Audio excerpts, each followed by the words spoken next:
Coming up, Iowa City residents gather to mourn the death of a teen. And Iowa schools may be introducing something new to sex education. Congress works to avoid another shutdown.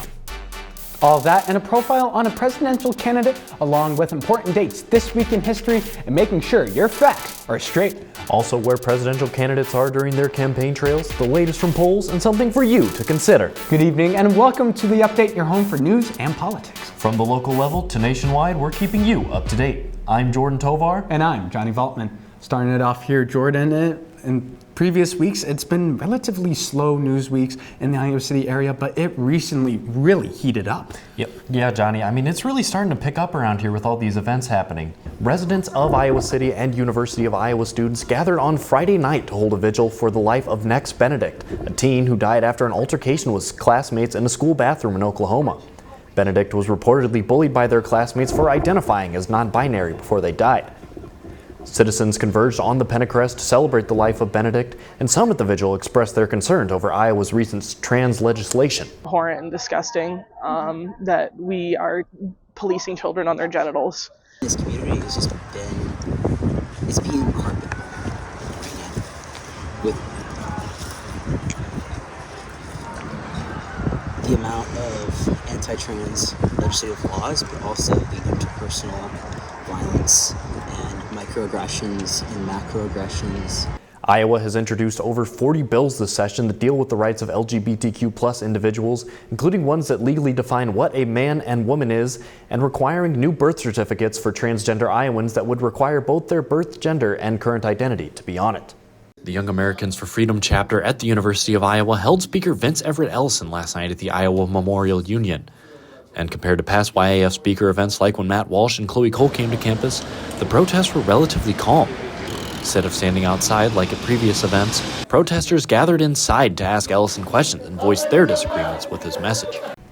Johnny, as you can see, there's been lots of stuff going on locally, and I think it's going to continue to pick up as time goes on. Yes, Jordan, and it's within a close radius because the IMU is right down the street and the Pentacrest is right up there. So having it close, and it's good that we were able to get coverage at that. But we're going to be going out of Iowa City. We're going to be sending it out to Cara Dulin, who has more on what's going on around the state.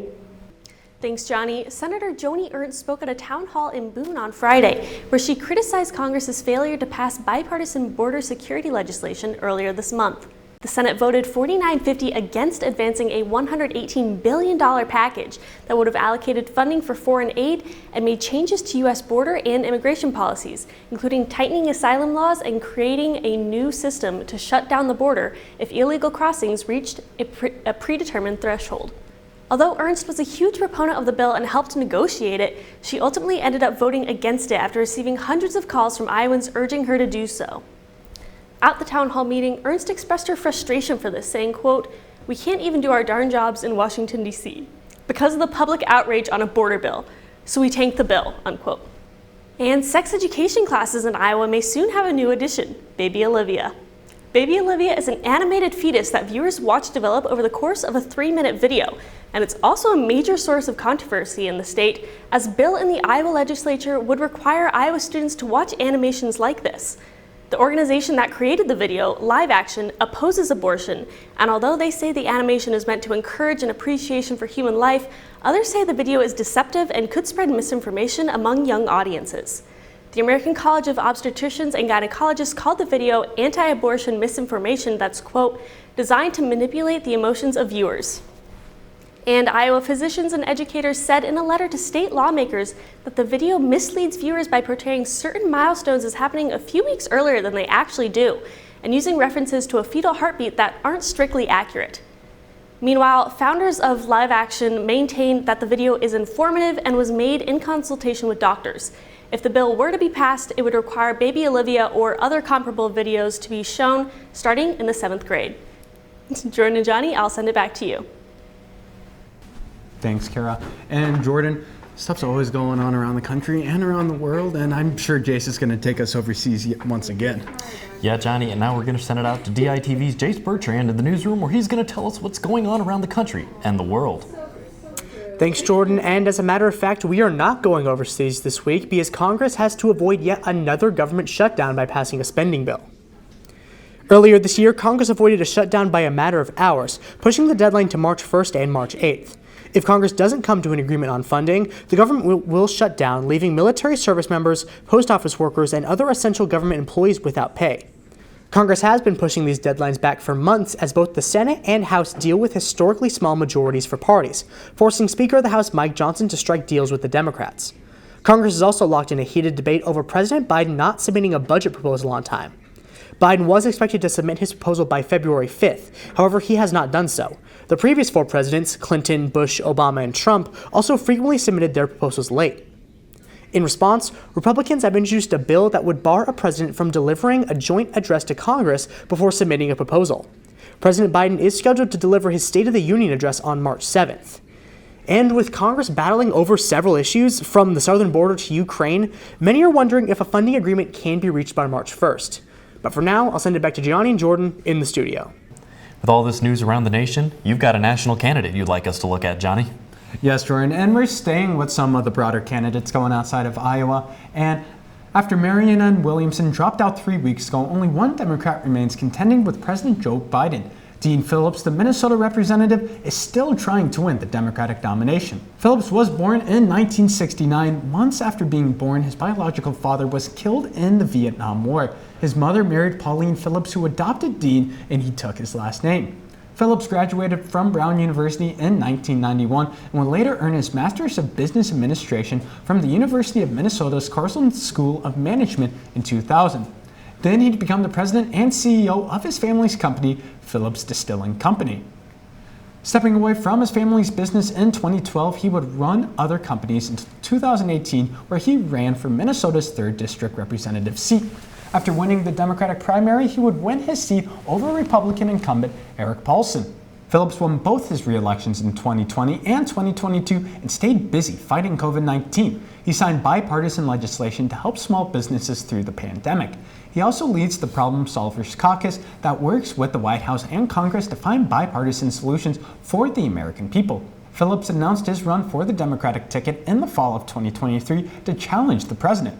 Phillips' campaign wants to focus on making America affordable again by building new houses, limiting corporations from running up prices of goods, providing affordable health care to all, and creating a new affordable child care system, and more.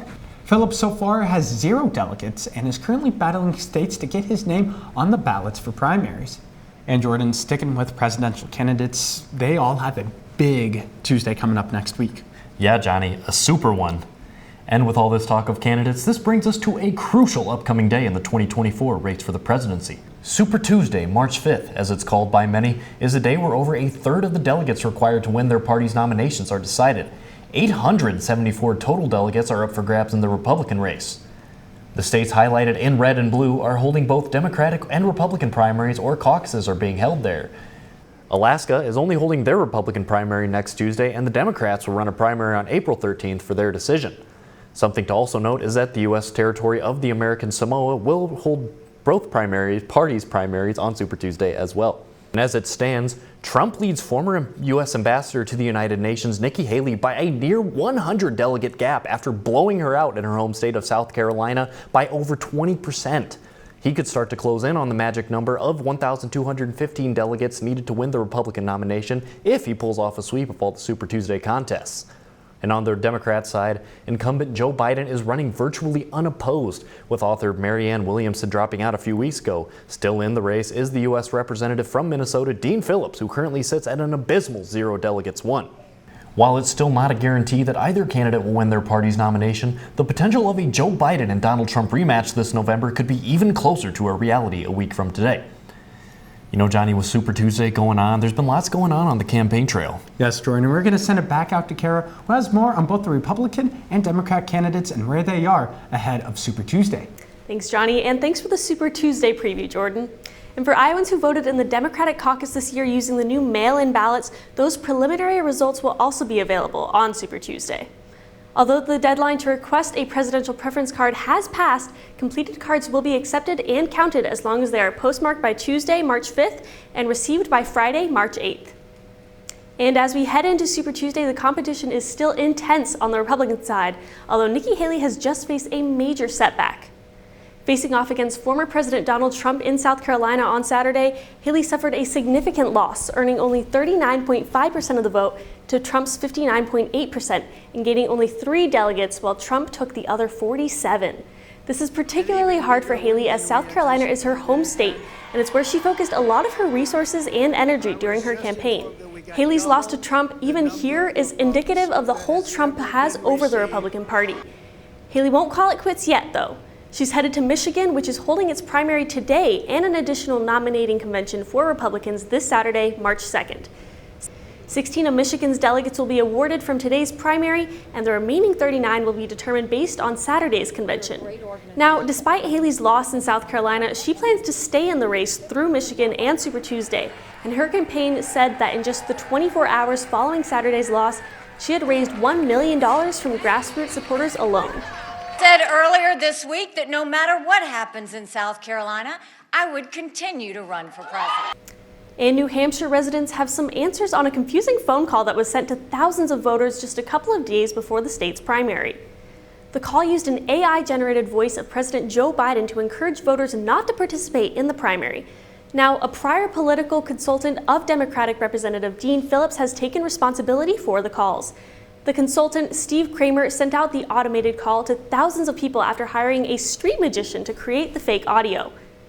Kramer claims to have used the audio to call attention to the dangers of AI in politics and said it had nothing to do with his former client, Dean Phillips, or President Biden. An investigation into the matter is underway. Jordan and Johnny, I'll send it back to you. Thanks, Cara. And as I was talking about earlier during Candidate Profile, very interesting to see that situation with Dean Phillips. Yeah, Johnny, certainly an unfortunate situation, but with Super Tuesday and more primaries and caucuses coming up, we've got some polls to watch, and that's why we're going to send it to DITV's Grace Lathrop, who has more. Thanks, Jordan and Johnny. And as we get closer and closer to candidate selections, Iowa's polls are looking pretty steady when discussing favorability. Latest polls taken in January have shown for Democratic primaries in Iowa that Biden is up by 67% in favorability against Marianne Williamson. Despite Williamson dropping out 3 weeks ago, she still has higher favorability than Phillips. Biden is also 41% more favorable than independent Robert F. Kennedy Jr., and Biden has consistently been the favorite Democratic candidate dating back since May of last year. And be on the lookout for new results as Michigan's Democratic presidential primary election is today. According to recent polls on February 20th, Biden is projected to win with a strong lead over Dean Phillips. Michigan, along with Idaho and Missouri, will also be holding an election for the Republican presidential caucus on March 2nd. Stay tuned for those results, and I'll send it back to you, Jordan and Johnny. You know, Johnny, with all these facts and all these numbers, one day, Johnny, they're going to go down in history.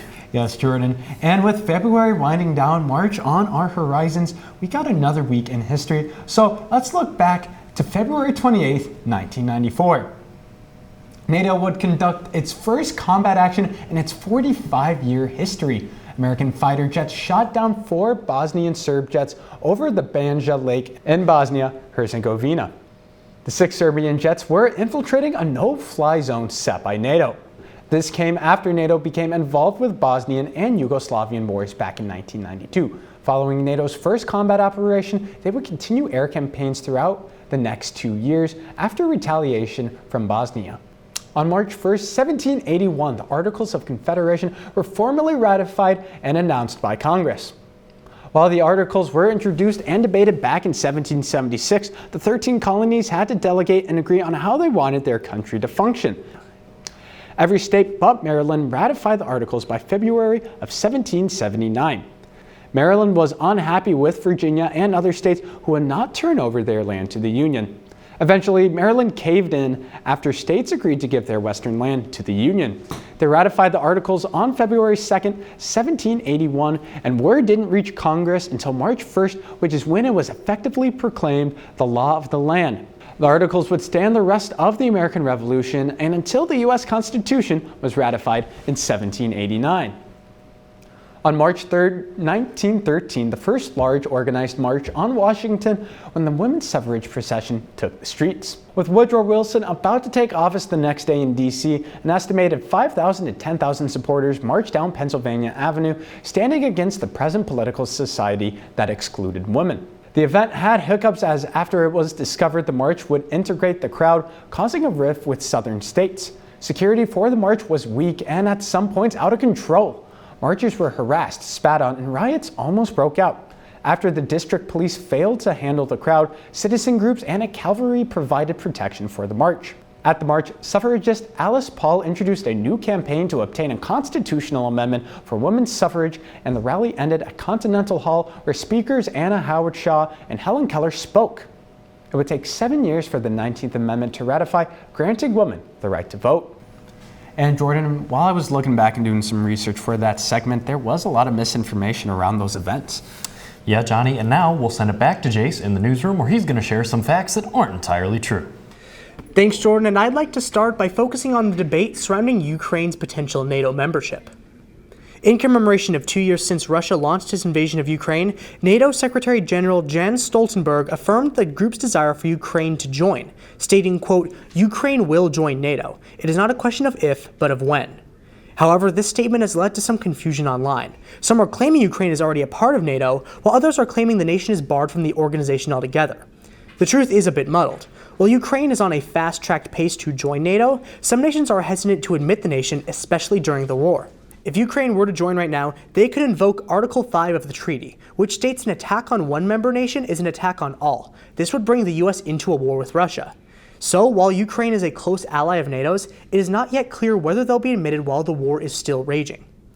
And to stay on a similar subject, I'd like to talk about Russian President Vladimir Putin's recent interview with Tucker Carlson. In the interview, Putin defends the invasion of Ukraine by referencing the foundation of the Russian kingdom in 862 as taking place before the foundation of a Ukrainian state. However, this doesn't account for modern ideas of self-determination that has defined nations for centuries now. If we drew the borders of nations depending on rights of initial conquest, then Russia would look like this. Furthermore, the United States would largely resemble this. Of course, that's not how history turned out for any of the nations involved. The Russian invasion of Ukraine is an act of aggression no matter how far back in history you go to defend it. And if we go down that rabbit hole, then no modern nation has the right to exist. And now I'll send it back to Johnny and Jordan in the studio. Thanks, Jayce. And Jordan, every week, the stuff you find, it never ceases to boggle my mind. Yeah, Johnny, and a lot of people consider these to be true or false in their own right. But we have Grace Lathrop with something that she'd like for us to consider. Thanks, Jordan. With the upcoming election, it is important to remember the core reasons why we vote, and that's to support a candidate who we think can run our nation the best. This week's focus is on looking beyond the party and the red or blue. When voting in a presidential election that holds so much meaning and impact, it is important to know who exactly you are voting for, and focusing on the issues and policies each candidate stands for will increase voter meaning. When casting your vote, be sure to think of your own personal values and beliefs and reflect on which candidate, despite their political party, aligns with you the most. Candidate behavior is also a major factor in determining who to vote for in the election. How a candidate conducts themselves throughout the campaigning process can say a lot about their own integrity and character. Lastly, be sure to recognize outside sources who are supporting particular candidates. Ask yourselves how you feel about these organizations and figures, and if you value their opinion as much as the candidates. Doing your research before casting your vote is crucial to the upcoming election. Let's focus more on the candidate and less on the party. Jordan and Johnny, back to you. Thank you, Grace, and thank you for tuning in to the Update Tonight, where you'll find all your news and politics. Tune in next week for more updates from the local level to the nationwide level. From the Update, I'm Johnny Valtman. And I'm Jordan Tovar. Have a wonderful night.